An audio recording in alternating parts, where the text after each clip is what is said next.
Hey Oaks families, I wanted to hop on here and just send out some encouragement for the weekend. Sometimes I just like to do that. It's good for me, good for my heart.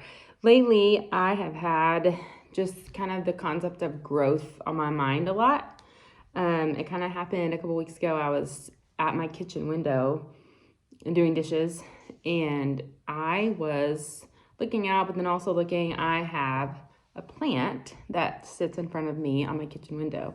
Now, if you know me at all, something about me is I'm a terrible plant person. I don't keep plants alive well at all. I think they just don't like me. I think it's just a bad relationship. It might be that I am very forgetful and forget to water them. It could be part of it. I don't know. But I do have a plant on my windowsill in my kitchen. And this plant was actually a cactus that I found in my very wild backyard during COVID. And during COVID, we were just looking for anything that brought a little joy and, eventfulness to the day. And I found it while I was doing some yard work. And it was just a little cactus at the time, but it had the most beautiful bloom on it and with the most vibrant colors. And it was starting to bloom. It wasn't fully bloomed. And so I dug it up and I put it in a little pot, and I brought it in. And I mean, within days, the bloom just took off, and it was the most beautiful, vibrant color and flower. I wish I had a picture of it. And it was just the neatest little thing. I didn't know a cactus could do that. So, and I have never seen one in my yard like it since. So I just call it my little COVID cactus. And I've kept it on the windowsill. Here it is, my little friend. It's kind of unique looking. And what's interesting is, like I said, I'm not a plant person, but this has stayed alive, or at least, I kind of think it's alive. And I was looking at it the other day, and I had this moment of, oh my goodness, this cactus has grown so much over the last 3 years. And what's funny is I look at it every day. I see it every day because we're moms and we do dishes every day. Dads do too. So, but it just hit me all of a sudden, like, oh my gosh, it has grown so much. And I really didn't even realize it. And there's new little baby cactuses that have come. And sometimes you just look at it like, oh, it's a cactus. I don't know if it's alive or not. Every now and then my husband's like, hey, did you water that thing? I'm like, maybe I'll put some water in it. And so I just had this moment with the Lord, which it's not very profound, but I thought that is very much how I feel like we are as believers. And I just had this moment with myself of, I think I'm a lot like this cactus.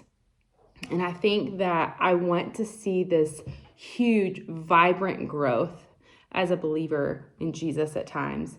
I want to see it myself. I want to see it in my kids.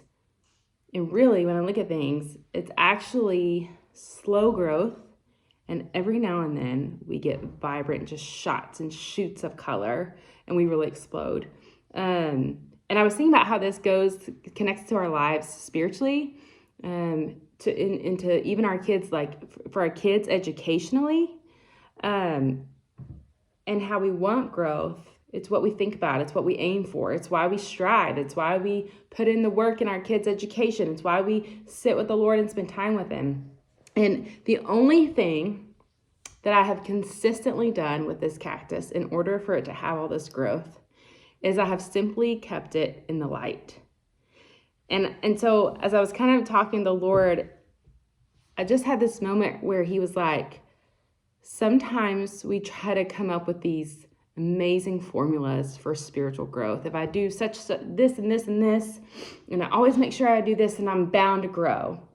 And while those disciplines are absolutely necessary for growth, I sometimes think we forget that it's really our posture and where we place ourselves that matters the most. And more than anywhere else, we should always keep ourselves in the light and out of the dark. Because I'm not a very good plant lady, but I do know that the plant needs light and sun. And so I keep it there on my windowsill. And so I just felt like God was saying, hey, Jesse, you have to remain in the light. You have to remain in me. And it made me think of John 15, verse 4. And he says, abide in me and I in you. As the branch cannot bear fruit by itself unless it abides in the vine, neither can you unless you abide in me. I am the vine and you are the branches. Whoever abides in me and I in him, he it is that bears much fruit. For apart from me, you can do nothing. And so my encouragement to us and to our children is that we are called to remain and abide in the light of Jesus and who he is. And we're called to ask him to bring growth into our lives and not rely on ourselves to do the growing. We can't. We can posture ourselves. We can position ourselves. We can invite him in. And how do we do that? How do we stay in the light? We have to spend time with him. We have to ask the Lord, hey, Lord, what are the things that I'm allowing in my life that feel dark? For me, that's always going to be slothfulness, social media. It's going to be comparison. It's going to be relying on my own self, because that place gets really dark really fast. And so if I can identify, hey, Lord, when do I feel dark? Then I can battle that and I can posture myself to come back into the light. When I want to be slothful, I have the discipline to say, no, I'm going to do the work because it's worth it. Because I know the end result will be growth, not because of me, but who God is in me. When I want to just scroll and fill my brain with other things, I'm going to swap it out for the actual word of God that has power, and it comes from a living God, because I know that's the better part. When I want to compare, instead of comparing, I go to connection, because I know that connection is how God created the body of Christ, is to stir one another up to love and good works. And so I think we have to remain in the light. We have to posture ourselves in the light. We also have to identify what is the darkness that I'm not handling well right now, and that I'm not, shunning from my life. I think the other thing this little cactus taught me, my little friend, I need to come up with a name. Anyway, is that growth is slow.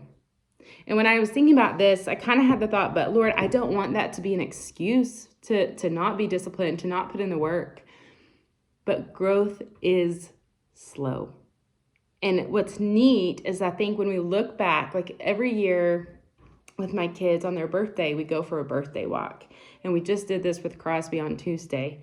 And it's just me and them, and we go for a walk and we talk about all the ways they have grown this year.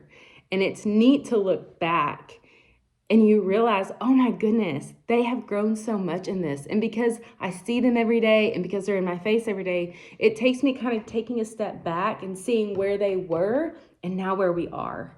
And I think we're called to do that in our lives as believers too, because when we do it, we look back and we trace God's hand, and we see where we were and we see where he has brought us. Not where we've brought ourselves, but where he has brought us. And that growth is usually slow. Sometimes it's fast, sometimes it's vibrant, like the bloom that came. And sometimes we really see it in ourselves, and then sometimes we don't, and it's slow. But it's also consistent and diligent and remaining in the light. I think what's been neat this week is, in teaching students, I have seen some growth just show up. And it's almost been kind of like the blooms, like the vibrant, like, oh my goodness, look where you are.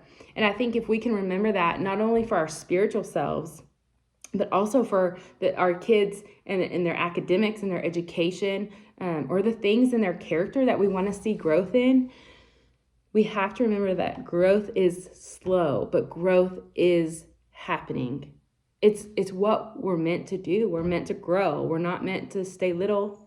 The Bible talks about that we wouldn't desire milk anymore, but we would desire the meat of the word, because that is how he has designed us.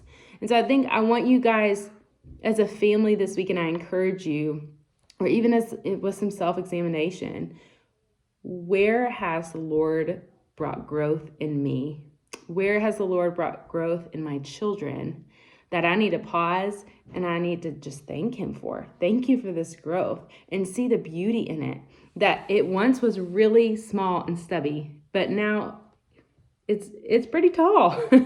It's grown a lot. It's not little anymore.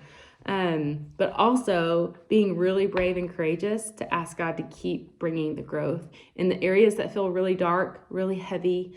the sin patterns we just feel crippled by. Bring yourself into a posture of abiding in him and asking him to bring the growth and do the work. So celebrate with your kids where you see growth in them. Yes, academically, but also spiritually, in their character, because there's a creator who's doing that growth, and it's slow and sometimes we don't see it. But pause and look, and pause and give the Lord thanks. I love you guys lots. Thanks for caring about my cactus. Bye.